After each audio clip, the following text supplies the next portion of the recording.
Roaring Twenties and Great Depression. This video will be about the Roaring Twenties and the Great Depression, and for what legacies they have made. The Roaring Twenties, a time of change in American lifestyle and American communities. It was this time of change and growth to where it would fall down to the lowest point it has ever been, the Great Depression. Starting off with the Roaring Twenties, there were a lot of things that could have defined it.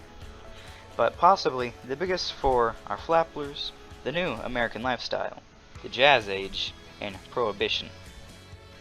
Flappers was a new woman, as it was called, when women would have shorter hair, skimpier clothes, and drink alcohol. Before the 20s, this was never a common thing. The iconic American lifestyle came from the 1920s, where inventions were made to cut time with labor at homes, or to have luxury items. To better describe it, it's having the most enjoyment with the least amount of effort. Another name for the 20s is the Jazz Age. It is nicknamed this for the first jazz songs were made in this time, that also jazz had become very popular very fast as a genre. Prohibition. It started in the 1920s, and it was the first time in American history that alcohol was ever illegal.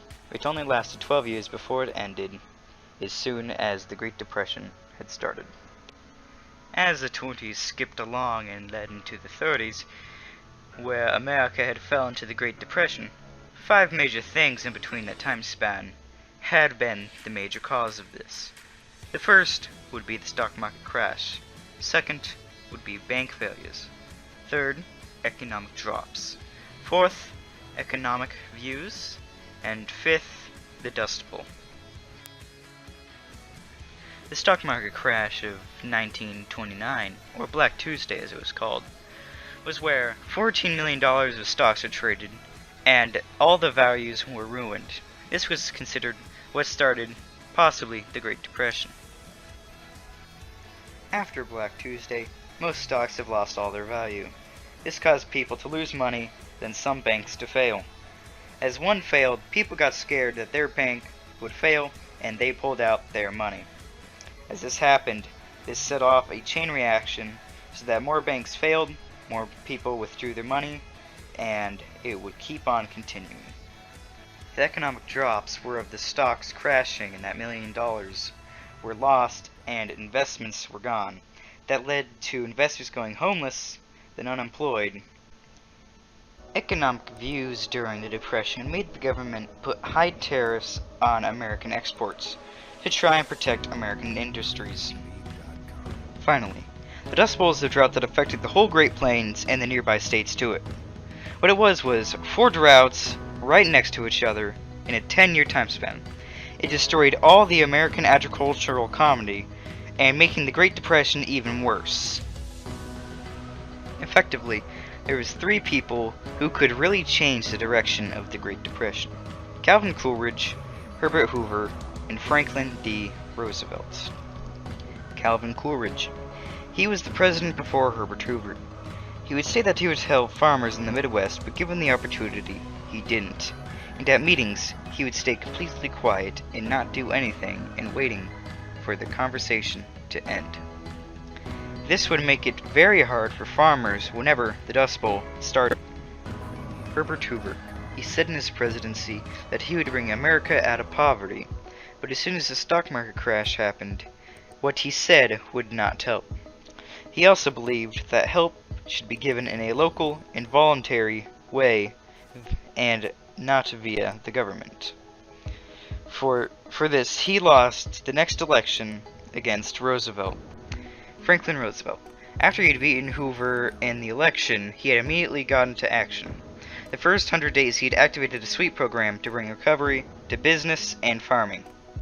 After some recovery, the banks had gotten mad at Roosevelt for abandoning the gold standard.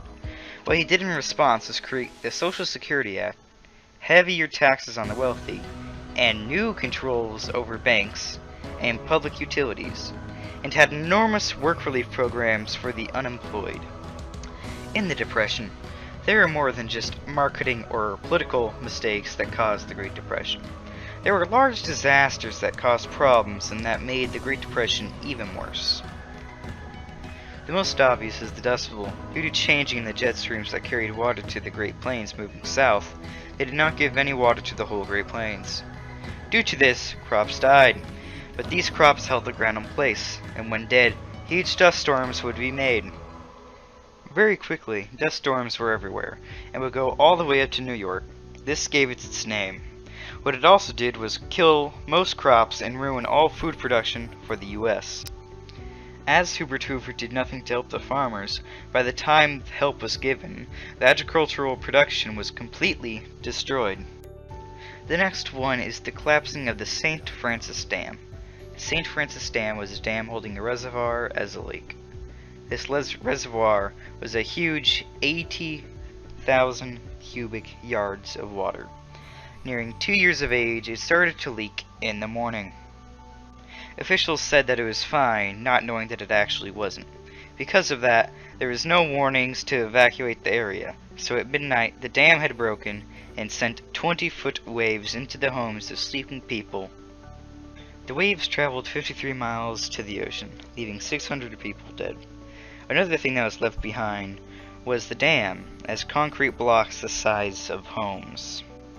After what mess America had gotten into, Franklin Roosevelt had created the CCC, HOLC, SSA, and the WPA. The CCC, or Civilian Conservation Corps, is one of the New Deal programs made by Roosevelt to create jobs for the unemployed. What they did was plant 3 billion trees and make new trails and shelters for national parks all around the US. In an effort to combat high unemployment, they put 300,000 people to work in the first year. This would continue till World War II, where it was cut for the lack of funding. The HOLC is the Homeowners Loan Corporation. When the banks crashed, Roosevelt created the Homeowners Loan Corporation to lend out money to those homes that were at risk of foreclosure. This was done by loans being bought by the government, then given out to the people. This saved millions of homes from foreclosure and kept families from going homeless. The SSA, or Social Security Act, is an act that gives out money to the disabled and retired people. This in turn would keep them alive and well. But its first purpose was to give families in the Great Depression a foundation to get them to a better place in life. This putting people out of debt at the cost of the government. The WPA is the Works Progress Administration. As one of the many relief programs, it created 3 million jobs for the 10 million unemployed. This is for creating buildings, highways, schools, hospitals, airports, and playgrounds in cities. It also put actors and artists to work with public plays and art projects.